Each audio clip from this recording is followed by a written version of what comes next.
went upstairs to the room. So I just played music. I had a very frustrating morning. I had a frustrating morning. So I went upstairs because it's 3 floors. So I went up to the last floor. There's a balcony, and I just put on music to be playing. The music was playing. Then I went to the balcony. Then the music changed. You know when you shuffle music. Then it changed to, I don't know if you guys know Dunsin and Oyekan, Empire of the Universe. So when the song started playing, I was like, okay, who is this? And I've heard this song before. So I was in the balcony, so I went back into my room to look at my phone to see who's playing and rewind the song. So I looked at it, I was like, okay, beautiful song. So I allowed it. So I went back outside. Then I was like, the volume wasn't loud enough. I needed to be loud enough so I could hear it from the balcony. So I went back inside. So I was going back inside my room now. I slipped and I fell down. So now me falling down now, normally I should be able to get up. So when I fell and I got up, me getting up, I wasn't getting up in my room anymore. I was getting up in a very big, how will I explain this? I was getting up in a very big trance. So in this trance, everywhere was dark. It was no longer in my room anymore. It was totally dark. And I looked up and I saw a TV, like maybe half or quarter of what is right there, right now. And in this TV, it literally was playing my life. So when I mean it was playing my life, of course, I can't remember everything I've done, from childhood and everything. But there were clips and things I saw when I was in my London days, in Hall, in Spain, in Dubai, even in primary school, things that I could not even remember. I was seeing it play, things that I was not proud of, things that I knew that these things are things that would not really make me good. And it was so painful seeing this thing being played, and I was watching it.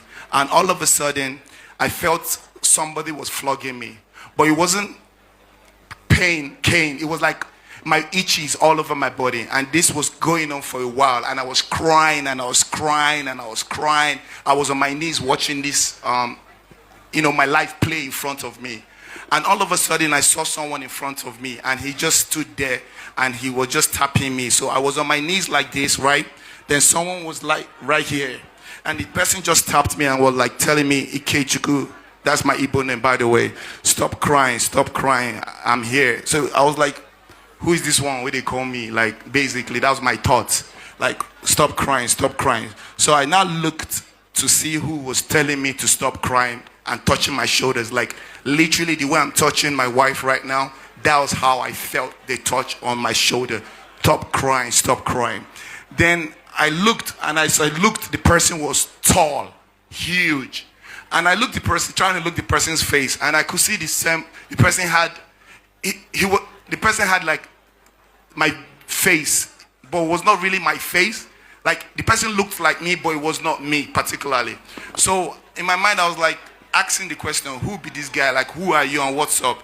Then he just answered me, but without talking, and actually said, it's me, I'm you. And I was like, oh my goodness, the guy can hear me. And it was like, yeah, I can hear you, but he wasn't talking. He was actually just saying, telepathic, something like that. So, and I figured that he's me and I'm him, and he was talking. Then I was like, what's up? He said I should stop crying. And I looked. So all of a sudden, it was no longer a dark room. And I saw myself in a very big, big hall. And this hall was bigger than this. It was white. And all of a sudden, I saw different people working. Now, these people were not human beings, but they were different form of, I don't know how to explain it. Some had butterfly wings, some had animal colors, animal legs, different beings. Some were floating, and it was just beautiful. And I saw gardens. And in my mind, I was like, where am I? What am I doing here? And things like that. But it was so beautiful, and I was trying to gain everything that was happening. Then I now looked forward. So I looked forward, and I saw a very big chair, like a throne. Now, someone was seated on the throne, right? Now, I was now looking. Remember, I was still on the floor. So I was now gazing to see who this person was. But this person, legs were not legs. It was light. It was warm, fiery light. So as I was looking at it going up from down to my knee, in my mind I was like, wait, this person where they that looks like light. If I go all the way to the face, will I like blind or will I die? So I quickly just because I knew I was full of like sin. So I quickly like removed my eyes away from the person. Then all of a sudden, the being beside me, that was me, that told me, Ikechukwu, okay, stand up, give me your hand. So I took him and he walked with me.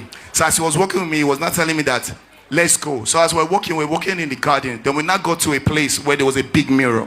In this big mirror, he told me, look, what do you see? So I looked at myself and I was filled with so much dirt. You know when you have like tall clothes, dirt, different things on you. So I saw the mirror and I was like, oh my goodness. And I started crying more and started crying. He was not telling me, stop crying, Ikechukwu, stop crying, Ikechukwu, stop. I'm just telling you, look, what do you see? And I was not like, I can see dirt. So like, no, I'm not trying to make you feel bad. I just want you to make you see what you've been. And I was not like telling me, I'm sorry. Then he now told me, don't worry. He now told me something. This is where it got more interesting. He now told me, do you know the Bible? I told him, yes. He now asked me, what do you think about the Bible? I think about the Bible that it was, it's something that, is written and not. He said, no, that the Bible is exactly God's words. That, for example, imagine you're traveling to a different part of the world and you need a yellow page or a guideline to be able to find that direction you're going to. That's literally what the Bible was. That I should promise you that if I actually open the Bible and pray and ask the Holy Spirit to guide me whenever I pray and read it, he would interpret it for me. And that's when I knew that that the Holy Spirit actually helps you read the Bible. And he now told me that I should tell the world that everybody should actually pray, that there's actually like things happen in the world. And that's when I knew that, okay, it's time for me to actually wake up. So he now told me, okay, let's go. Then when we left the place, then we were going back into the garden, but we didn't come the same way. It was a different path. And as we're going into that path, that's when I woke up back into my body in my room. And when I woke up, I was now in the toilet side. I wasn't close to the balcony anymore. And I realized that it's been almost 4 to 5 hours that has been gone.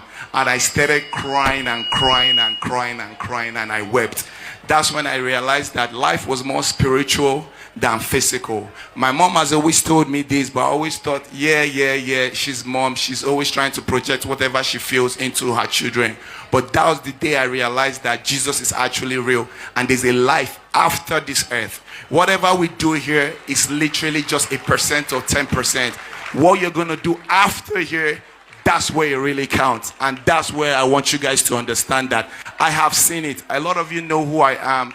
You think I'm just a guy that just likes to have fun. Yes, but I'm also a guy that wants to be a person that tells you that Jesus is real. And if you know this, please tell your friends and tell your friends and tell your friends.